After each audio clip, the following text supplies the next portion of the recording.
Morning of September 7th, 1939. The fresh air of European autumn carries the persistent smell of damp earth and distant gunpowder, while the sun rises timidly over invaded Poland, tinting the horizon with a pale orange filtered by low clouds.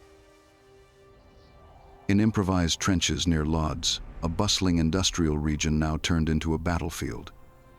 Polish soldiers feel the weight of fatigue on their shoulders, mud clinging to their heavy boots and the cold steel of their bayonets against calloused and cracked hands from relentless effort.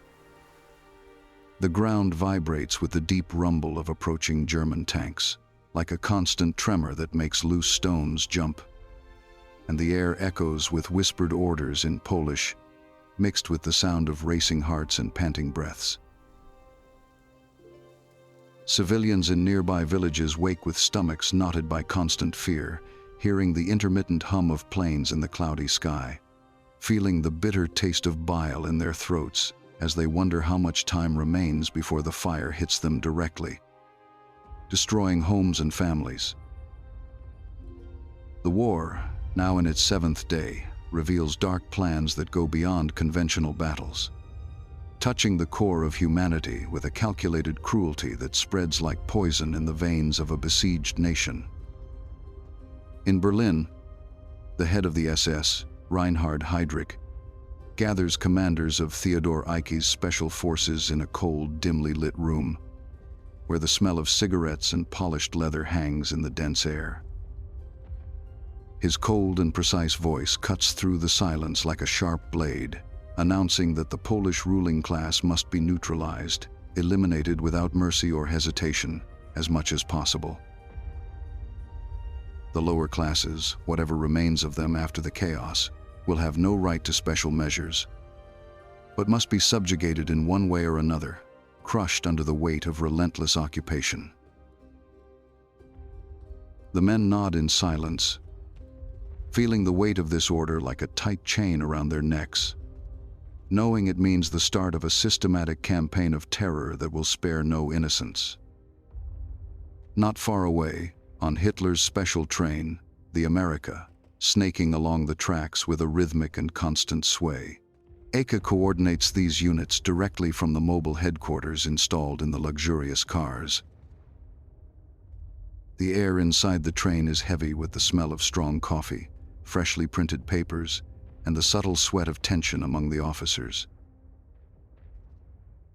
Hitler, with his gaze fixed on maps spread over a polished wooden table, tells General Walther von Brauchitsch, the Army's commander-in-chief, that his regular troops must refrain from interfering in the SS's relentless operations, allowing the horror to unfold without obstacles. The air in the car seems even heavier, loaded with dark secrets and genocidal intentions that seal the fate of thousands, echoing like a deadly whisper that prepares the ground for horrors that will become daily routine. While Poland resists with tooth and nail, the West awakens slowly, as if emerging from a restless sleep. On the Franco-German border, near the towns of Saarlouis, Saarbrücken, and Zweibrücken, French units cross the enemy line for the first time in a cautious offensive known as the Saar Offensive. 11 divisions advance slowly, the sound of boots treading on German soil mixed with the rustle of fallen dry leaves and the tense silence of autumn forests, where the air smells of recent rain, damp pines, and the oiled metal of rifles ready to fire. The French soldiers, with hearts pounding hard in their chests and cold sweat running down their backs under heavy uniforms, capture empty and abandoned villages, advancing about 8 kilometers into enemy territory without encountering fierce resistance, but always alert to the possibility of a deadly trap.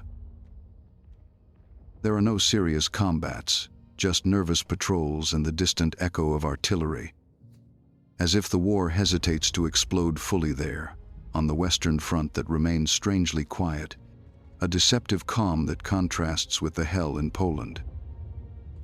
In London, the smell of freshly brewed tea, cigar smoke, and old paper fills the stuffy rooms of the War Office, where a special Land Forces committee meets for the first time, with Winston Churchill at the head of the long table.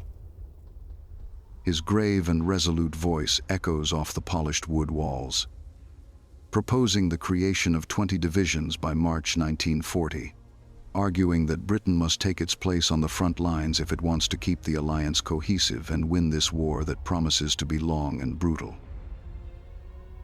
The committee's report, dated the next day, foresees a conflict of at least 3 years, with another 35 divisions to be formed by the end of 1941, a defensive plan focused on survival and the gradual building of forces.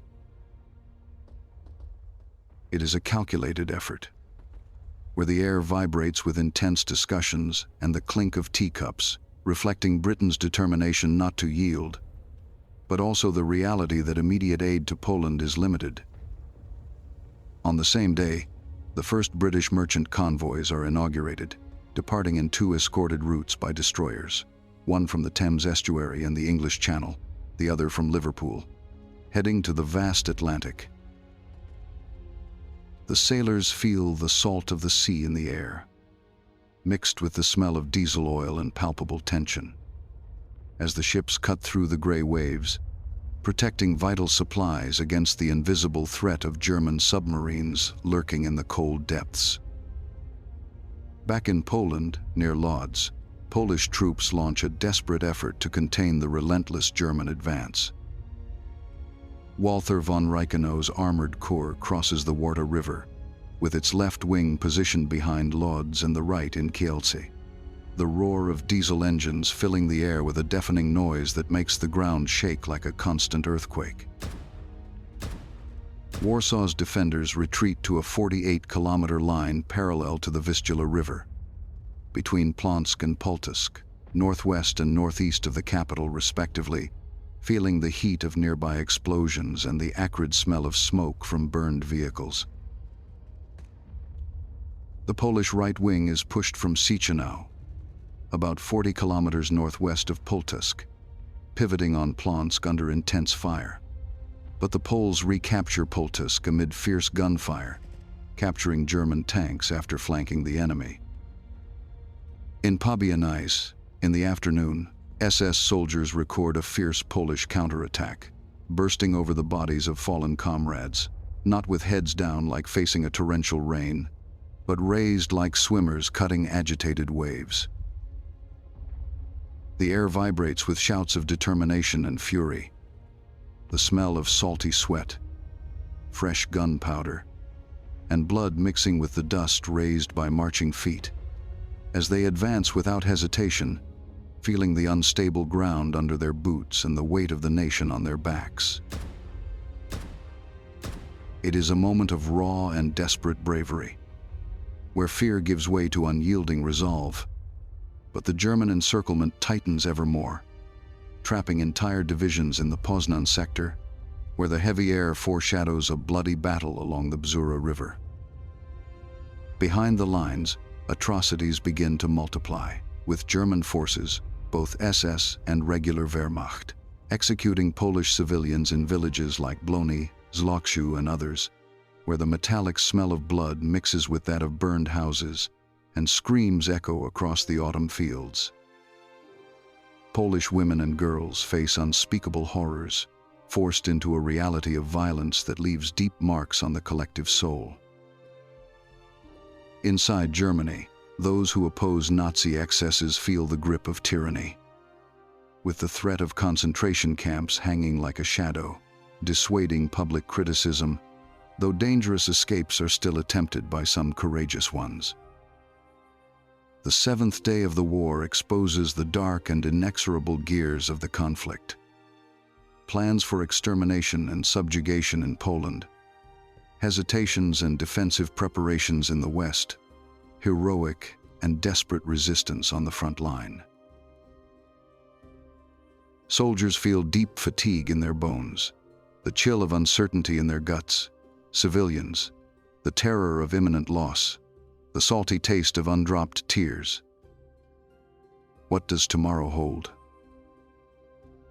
More deepening shadows, more bloody struggle, or a fleeting glimpse of unity among distant allies? To not miss the next day, subscribe, like, and comment.